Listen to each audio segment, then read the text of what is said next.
Hello everyone, welcome again. आज की video में हम गजानन माधव मुक्तिबोध के निबंध एक लंबी कविता का अंत का दूसरा भाग पढ़ने जा रहे हैं।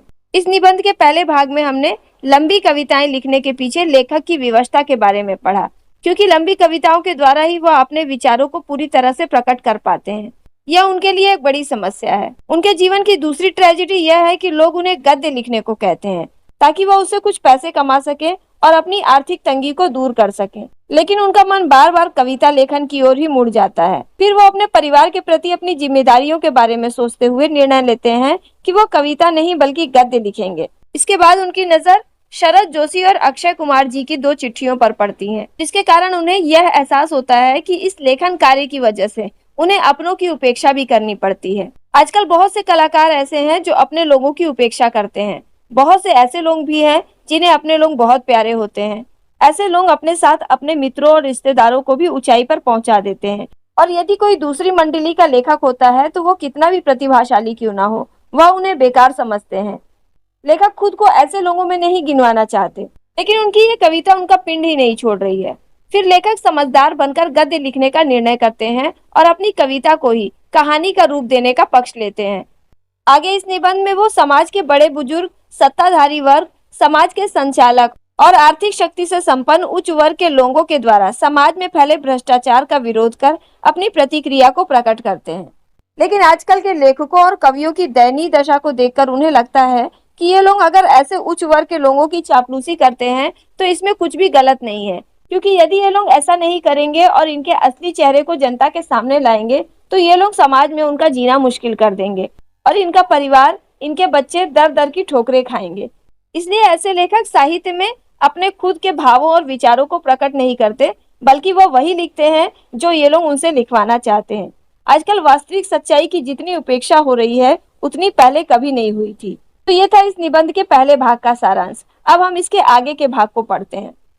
यह नहीं है कि आज का कथा साहित्य अयथार्थवादी है अथवा यथार्थ विरोधी है, बल्कि यह है कि लेखक यथार्थ के नाम पर अनुभूत यथार्थ यानी अपने जीवन के वास्तविक यथार्थ से दूर निकलकर किसी और के यथार्थ से कहानियां और उपन्यास गढ़ना चाहता है। लेखक कह रहे हैं कि ऐसा नहीं है कि आज का साहित्य यथार्थ विरोधी है, अर्थात जिसमें सच्चाई ना हो, बल्कि सच तो यह है कि आजकल के लेखक सच्चाई या वास्तविकता के नाम पर अनुभूत यथार्थ यानी अपने अनुभवों के आधार पर सच्चाई को नहीं लिखते, बल्कि दूसरों के अनुभवों के आधार पर कहानियां और उपन्यास लिखना चाहते हैं। मैं यह नहीं कहना चाहता कि हमारे लेखक के पास प्रतिभा नहीं है, बल्कि यह कहना चाहता हूँ कि उसमें मानवीय अंतरात्मा, मानवीय विवेक, चेतना की हलचल मचाने वाली पीड़ा नहीं है, क्योंकि वो जरूरत से ज्यादा समझदार हो गया है। और समझदारी का यह तकाजा है कि जिस दुनिया में हम रहते हैं उससे हम समझौता करें। लेखक ये नहीं कहना चाहते कि आजकल के लेखक झूठ लिखते हैं या फिर उनमें प्रतिभा नहीं है, बल्कि आजकल के लेखकों में प्रतिभा तो है, लेकिन उनमें वह भावना, वह गहराई नहीं है जो पढ़ने वालों की अंतरात्मा में हलचल मचा दे। ऐसा जोश उनकी रचनाओं में नजर नहीं आता। इसका कारण यह है कि वो जरूरत से ज्यादा समझदार हो गए हैं और दुनिया से समझौता करके सिर्फ वही लिखना चाहते हैं जो समाज के उच्च वर्ग के लोग उनसे लिखवाना चाहते हैं। अर्थात वो सिर्फ ऐसा साहित्य लिखते हैं जो कि धनी और ताकतवर के लोगों की इच्छा के अनुकूल होता है। आज के साहित्यकार का आयुष्य क्रम क्या है? विद्या अर्जन, डिग्री और इसी बीच साहित्यिक प्रयास, विवाह, घर, सोफा सेट, एरिस्टोक्रेटिक लिविंग, महानों से व्यक्तिगत संपर्क, श्रेष्ठ प्रकाशकों द्वारा अपनी पुस्तकों का प्रकाशन, सरकारी पुरस्कार अथवा ऐसी ही कोई विशेष उपलब्धि और 40वें वर्ष के आसपास अमेरिका या रूस जाने की तैयारी, किसी व्यक्ति या संस्था की सहायता से अपनी कृतियों का अंग्रेजी या रूसी में अनुवाद, किसी बड़े भारी सेठ के यहाँ या सरकार के यहाँ ऊंचे किस्म की नौकरी। अब लेखक कहते हैं कि आजकल के जो लेखक और साहित्यकार हैं उनका आयुष्य क्रम यानी उनके जीवन की प्रक्रिया क्या है?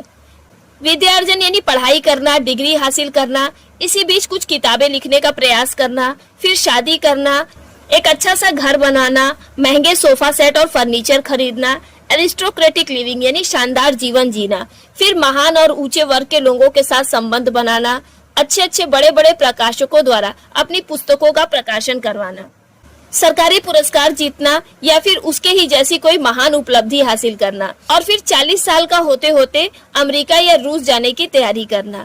और वहां जाकर किसी व्यक्ति या संस्था की सहायता से अपनी रचनाओं का अंग्रेजी और रूसी भाषा में अनुवाद करना, या फिर किसी धनी सेठ के यहाँ या सरकार के यहाँ ऊंचे पद की नौकरी प्राप्त करना। आजकल के नवयुवकों के जीवन का यही उद्देश्य रह गया है। अब मुझे बताइए कि यह वर्ग क्या तो यथार्थवाद को प्रस्तुत करेगा और क्या आदर्शवाद। लेखक कह रहे हैं कि ऐसे वर्ग के साहित्यकार वास्तविकता और आदर्श को कैसे प्रस्तुत कर सकते हैं। स्वामी विवेकानंद आज से कई सौ बरस पहले यह घोषित कर चुके थे कि भारत के उच्चतर वर्ग नैतिक रूप से मृतक हो गए हैं। वे कहते हैं भारत की एकमात्र आशा उसकी जनता है। उच्चतर वर्ग दैहिक और नैतिक रूप से मृतवत हो गए हैं। लेखक कह रहे हैं कि स्वामी विवेकानंद जी ने आज से 100 साल पहले ही ये घोषणा कर दी थी कि हमारे देश के जो उच्च वर्ग के धनी और ताकतवर लोग हैं, उनका नैतिक रूप से पतन हो चुका है। उन्होंने कहा था कि भारत की एकमात्र उम्मीद वहाँ की आम जनता है। उच्च वर्ग के जो धनी ताकतवर लोग हैं, वो दैहिक यानी शारीरिक रूप से भी और नैतिक यानी चरित्र से भी मृतवत हो गए हैं, यानी वो दोनों ही तरह से सक्रिय नहीं है। अगर उच्चतर वर्गों की यह हालत उस समय थी, तो आज हम सिर्फ यह कहेंगे कि इस समय भारत के उच्चतर वर्ग दैहिक रूप से खूब प्रबल हो गए हैं, और जहाँ तक नैतिकता का प्रश्न है, वह न पहले कभी थी न आज है। लेखक कह रहे हैं कि आजकल के उच्च वर्ग के लोग बेहतर लाइफस्टाइल और अच्छे खान पान के कारण दैहिक यानी शारीरिक रूप से तो काफी मजबूत हो गए हैं, लेकिन अगर नैतिकता यानी चरित्र की बात की जाए तो वह नैतिकता न तो पहले थी और न अब है। नैतिकता के स्थान पर आज सिर्फ सौदेबाजी और अवसरवादिता है। उन्हें सिर्फ सौदेबाजी करना और मौके का फायदा उठाना आता है। स्वामी विवेकानंद ने एक बार यह भी कहा था, मैं एक समाजवादी हूँ, इसलिए नहीं कि वह एक सर्वगुण संपन्न संपूर्ण व्यवस्था है, बल्कि इसलिए कि रोटी के अभाव की अपेक्षा आधी रोटी बेहतर होती है। स्वामी विवेकानंद जी ने एक बार यह भी कहा था कि वो एक समाजवादी है, अर्थात वो समाज के पक्ष में है, इसलिए नहीं कि वह एक ऐसी व्यवस्था है जो सर्वगुण संपन्न है। भले ही वो व्यवस्था पूरी तरह से सही हो या ना हो, लेकिन रोटी के अभाव में आधी रोटी बेहतर होती है, अर्थात कुछ नहीं मिलने से अच्छा है कुछ तो मिले। अन्य व्यवस्थाओं की परीक्षा की जा चुकी है, उनमें अभाव ही अभाव पाए गए हैं। अब इस व्यवस्था की भी परीक्षा कर ली जाए, अगर और किसी बात के लिए नहीं तो केवल नवीनता के लिए ही क्यों न सही। लेखक कह रहे हैं कि दूसरी व्यवस्थाओं में तो बहुत सी कमियां पाई गई हैं, तो एक बार इस व्यवस्था को भी अपना के देख लेते हैं, कुछ नया करने के लिए ही सही। ध्यान में रखिए कि ये बातें जो स्वामी विवेकानंद ने कही थी, रूसी राज्य क्रांति के पहले कही गई थी। स्वामी विवेकानंद ने जो ये बातें कही थी, वो 1917 की रूसी राज्य क्रांति से पहले ही कह दी थी। मैंने स्वामी विवेकानंद का नाम क्यों लिया? इसलिए कि अब मैं बुजुर्ग होने जा रहा हूँ और पीछे की ओर देखने का अभ्यास कर रहा हूँ। अब लेखक कहते हैं कि मैंने स्वामी विवेकानंद का नाम इसलिए लिया क्योंकि अब मैं खुद भी उम्रदार होने जा रहा हूँ और पुराने जमाने की बातें कर रहा हूँ।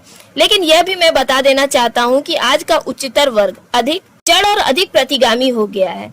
लेखक कह रहे हैं कि आज के धनी और उच्च वर्ग के लोग और भी ज्यादा मूर्ख और भी ज्यादा प्रतिक्रियावादी हो गए हैं। वह इस समय साहित्य में ऐसे विचारों का प्रचार करना चाहता है जिनके द्वारा हमारा साहित्यिक व्यक्ति अनुभूत वास्तवों की पाशविकता और मानवीयता पर पर्दा डाल दे और वह जनता की ओर उन्मुख ही ना हो। आजकल के अमीर और प्रभावशाली उच्च वर्ग के लोग समाज में ऐसे विचार फैला रहे हैं कि साहित्य में जनता की समस्याओं और उनकी वास्तविक दशा को छुपा दिया जाए, उनकी वास्तविक दशा को सामने ही ना आने दिया जाए, और वो नहीं चाहते कि जनता उनकी ओर देखे भी। जनता के विरोध का ही एक उदाहरण लीजिए। हमारी नई कविता में बहुत बार ऐसे भाव विचार प्रकट किए जाते हैं जो नितांत प्रतिक्रियावादी है। अगर हम जनता के विरोध का ही उदाहरण लें तो हमें नई कविता में कई बार ऐसे भाव या विचार मिलते हैं जो बिल्कुल विपरीत होते हैं, अर्थात वे आम जनता की समस्याओं, संघर्षों और अभिलाषाओं का विरोध करते हैं। नई कविता की फॉर्म का सवाल नहीं है, सवाल है उन दृष्टियों का जो मेरे ख्याल से बिल्कुल गलत है। गलत ही नहीं बल्कि प्रतिक्रियावादी है। यहाँ लेखक नई कविता की फॉर्म यानी शैली पर प्रश्न नहीं उठा रहे, बल्कि उन विचारों पर आपत्ति प्रकट कर रहे हैं जो इन कविताओं में दिखाई पड़ती है। ये दृष्टिकोण उन्हें गलत और प्रतिक्रियावादी लगता है। आज के युवक की बाह्य स्थिति और अंतः स्थिति का वर्णन करते हुए एक कवि कहता है कि अगर बाह्य जगत में काम करना पड़ा तो लामुहाला मुझे भीड़ बन जाना पड़ेगा। मैं जुलूस में शामिल हो जाऊंगा, लेकिन भीड़ और जुलूस तो मनुष्य के व्यक्तित्व के परिहार का, अंतर व्यक्तित्व के संहार का सूचक है, इसलिए मेरी मुक्ति कहीं भी नहीं है। लेखक कहते हैं कि आज के युवकों की भीतरी और बाहरी हालत देखकर एक कवि कहता है कि अगर वह बाहरी रूप से सक्रिय हुआ तो लामुहाला यानी बहुत ही जल्द उसे भीड़ में शामिल होना पड़ेगा, यानी वह एक आम इंसान बन जाएगा और उसकी खुद की पहचान खत्म हो जाएगी। लेकिन भीड़ और जुलूस तो उस स्थिति का प्रतीक है जहाँ पर व्यक्ति की अपनी पहचान खो जाती है, वह एक आम इंसान बन जाता है। इसलिए लेखक को लगता है कि उन्हें कहीं भी छुटकारा नहीं मिलने वाला। एक पुराना प्रयोगवादी कवि भी भीड़ से घबराता है। भीड़ के प्रति भयानक प्रतिक्रिया करते हुए वह उससे दूर हटना चाहता है, भीड़ के प्रति घृणा व्यक्त करता है।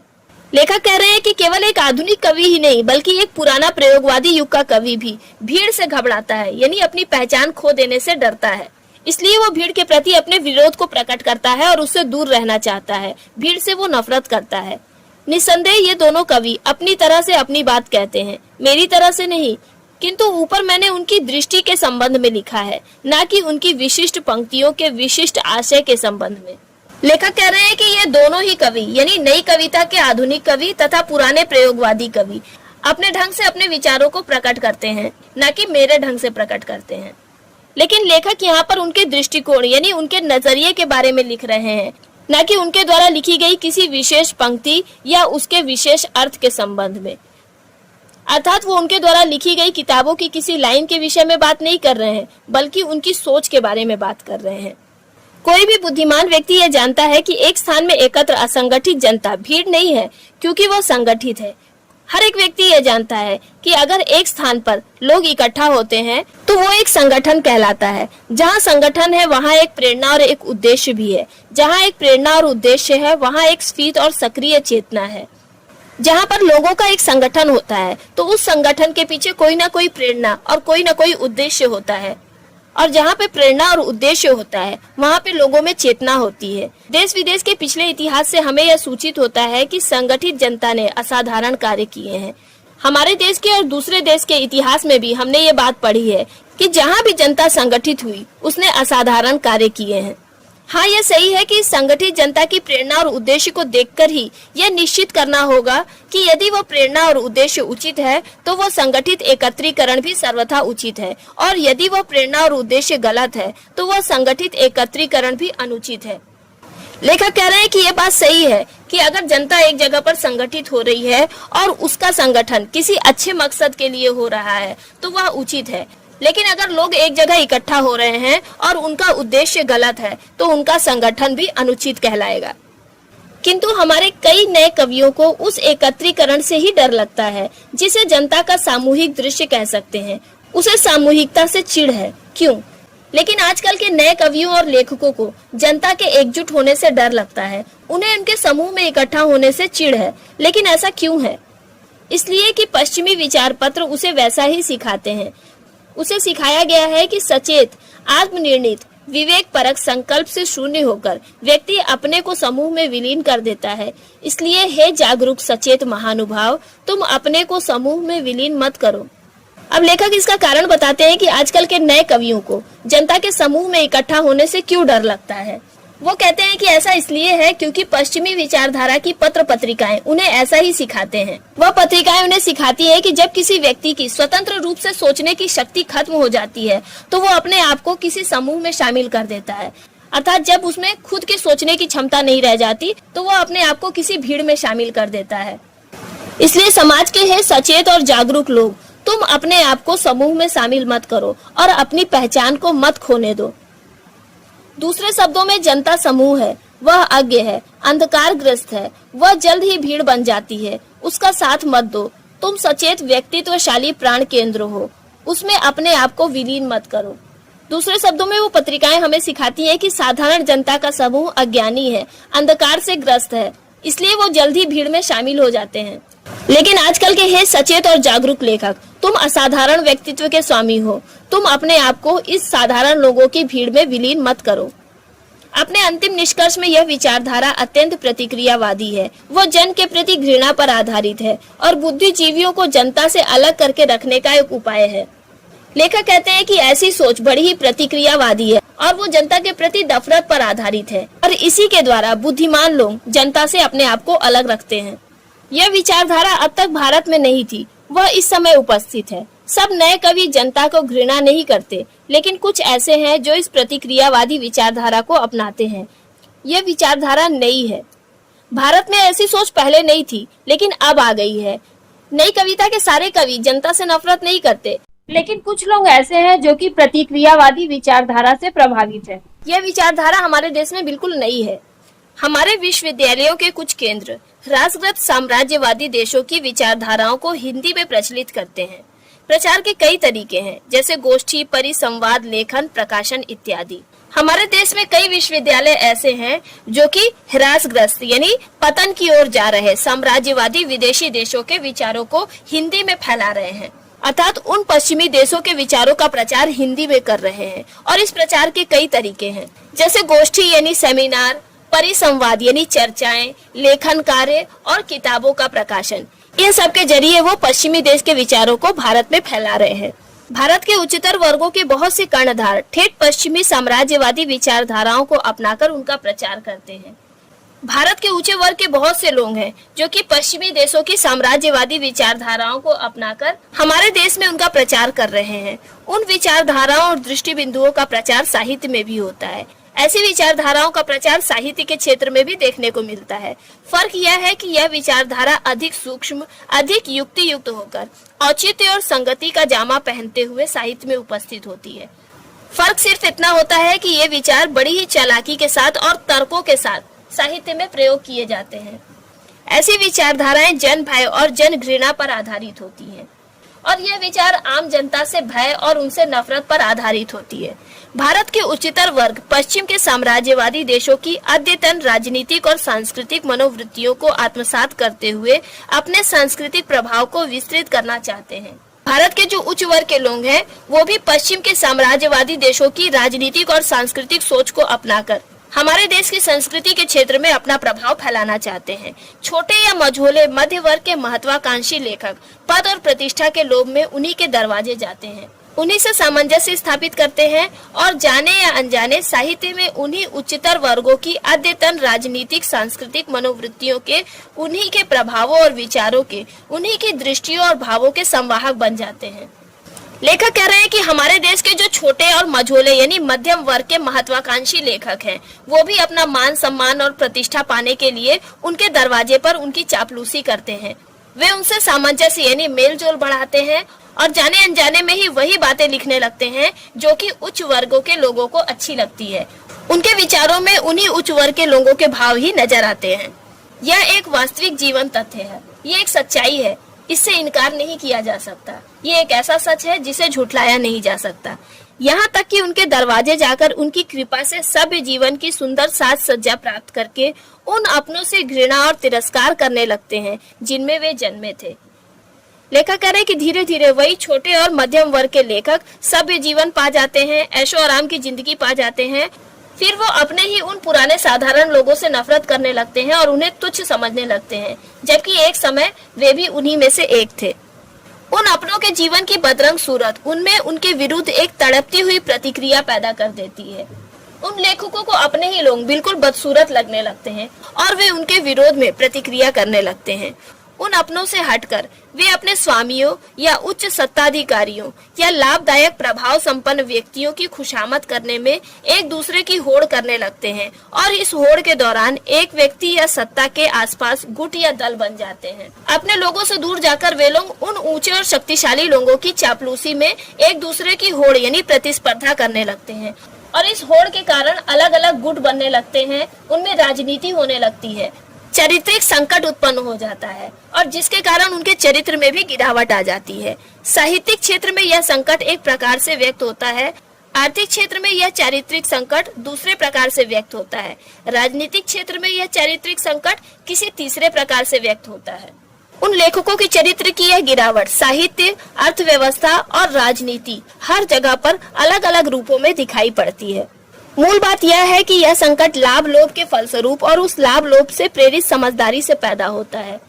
चरित्र के इस संकट की मूल जड़ है लाभ लोभ से प्रेरित समझदारी यानी लालच और चालाकी।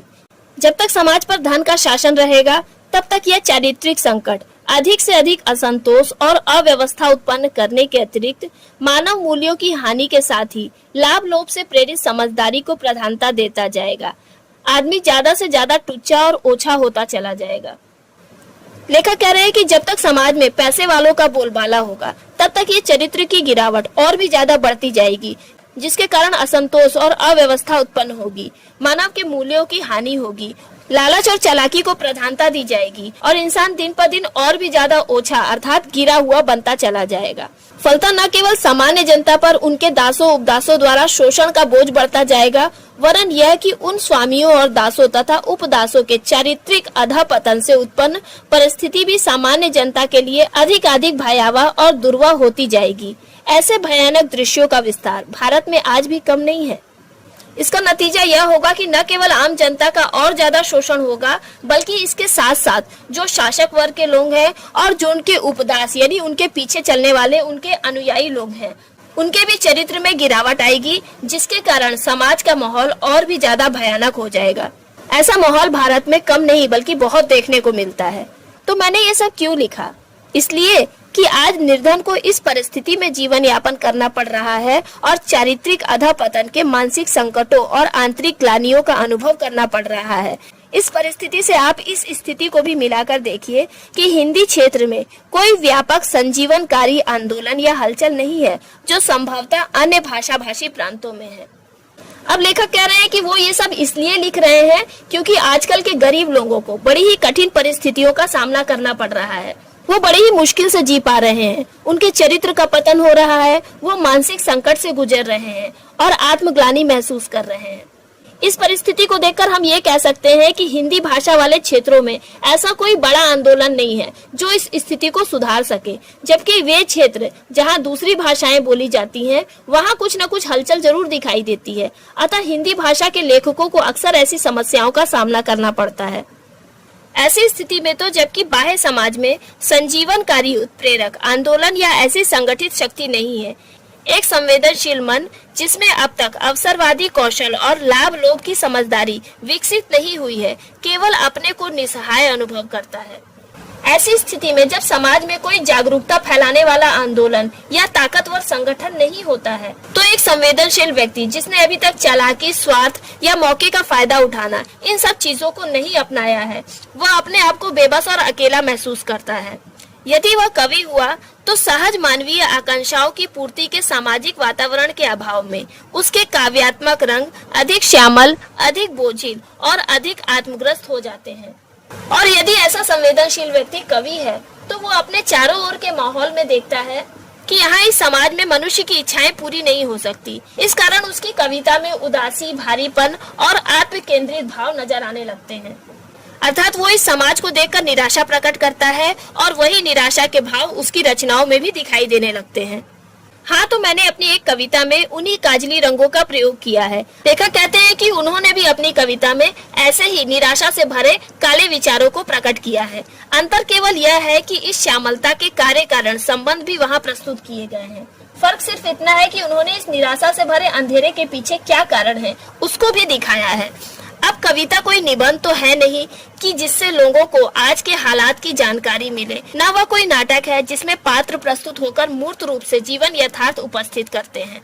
लेखक कहते हैं कविता कोई निबंध तो है नहीं जिससे हमें आज के हालात की सीधे सीधे कोई जानकारी मिले, न ही वो कोई नाटक है जिसमें अलग अलग पात्रों के जरिए सच्चाई को एक दृश्य के रूप में दिखाया जा सके। कविता एक संगीत को छोड़ अन्य सब कलाओं से अधिक अमूर्त है। सिर्फ संगीत को छोड़कर कविता बाकी सभी कलाओं से ज्यादा अमूर्त है, अर्थात बाकी सभी कलाओं से ज्यादा सूक्ष्म और भावनाओं से भरी हुई है। वहाँ जीवन यथार्थ केवल भाव बनकर प्रस्तुत होता है या बिंब बनकर या विचार बनकर। कविता में जीवन की सच्चाई भाव, चित्र और विचार बनकर सामने आती है। कविता के भीतर की सारी नाटकीयता वस्तुतः भावों की गतिमयता है। कविता में जो नाटकीय गुण दिखाई देते हैं वो वास्तव में भावों की गति है। उसी प्रकार कविता के भीतर का कथा तत्व भी भाव का इतिहास है। उसी प्रकार अगर कविता में कहानी के तत्व पाए जाते हैं तो वो विचारों का इतिहास है।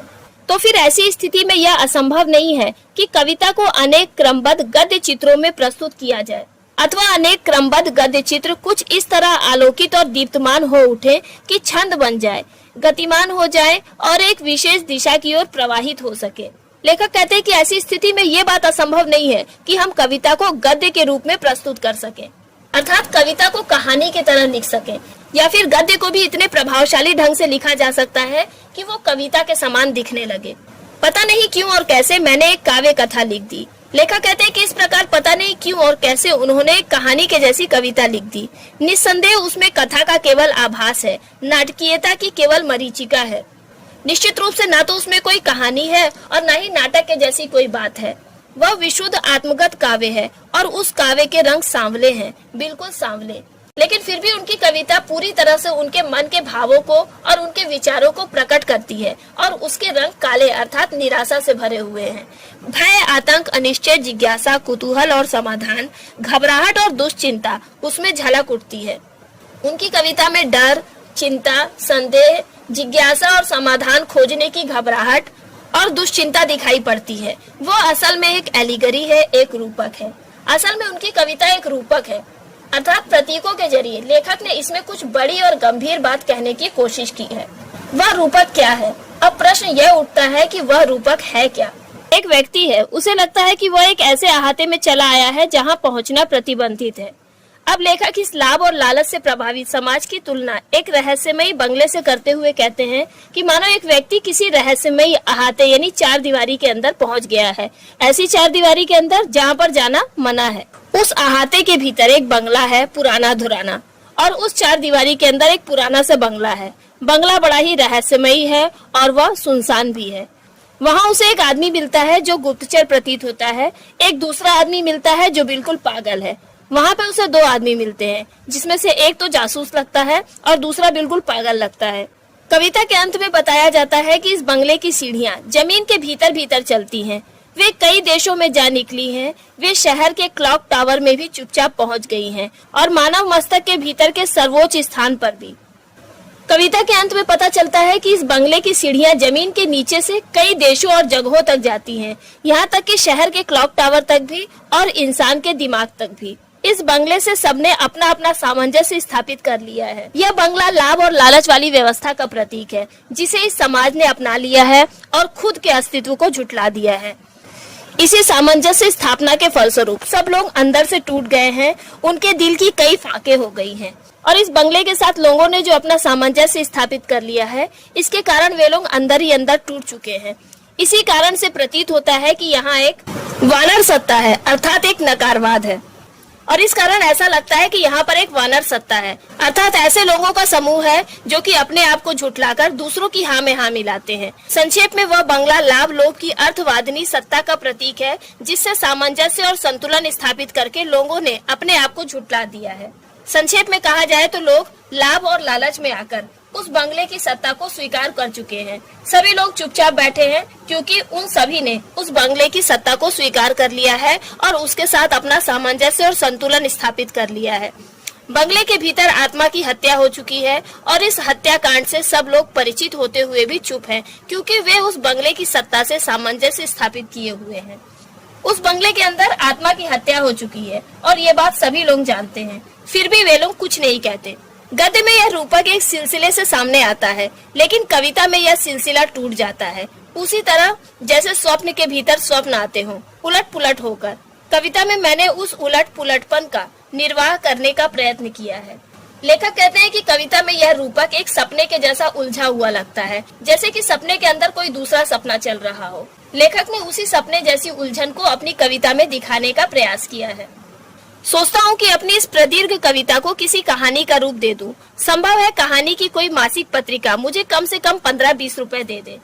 अंत में लेखक सोचते हैं कि वो अपनी इस प्रदीर्घ यानी लंबी चौड़ी कविता को कहानी का रूप दे दें, ताकि वो किसी पत्रिका में प्रकाशित हो सके और उससे वो कम से कम 15-20 रुपए कमा सके। इससे मैं अपने मित्रों के सामने यह सिद्ध कर सकूंगा कि मैं भी अयोग्य नहीं हूँ और रुपए कमा सकता हूँ। ऐसा करके कम से कम वो अपने दोस्तों के सामने इतना तो कह पाएंगे कि वो भी कुछ कमा सकते हैं, वो बिल्कुल अयोग्य नहीं है। कुंजी लिखने का काम मैं 4 दिन के बाद करूंगा, क्यों, ठीक है ना? और बड़े ही मजाकिया अंदाज में लेखक कहते हैं कि वो कुंजी लिखने का काम 4 दिन बाद शुरू करेंगे। क्या ऐसा करना ठीक होगा? तो यहीं पर गजानन माधव मुक्तिबोध के निबंध एक लंबी कविता के अंत का दूसरा और अंतिम भाग खत्म होता है। उम्मीद करती हूँ कि इस वीडियो के जरिए आप इस भाग को अच्छी तरह से समझ गए होंगे और अब आपको इस पाठ से जुड़े प्रश्नों के उत्तर देने में ज्यादा कठिनाई नहीं होगी। तो वीडियो पसंद आई हो तो इसे लाइक और कमेंट कीजिएगा, साथ ही इसे अपने दोस्तों के साथ भी शेयर कीजिएगा। जल्दी मिलते हैं इस चैप्टर के इम्पोर्टेंट MCQs के साथ।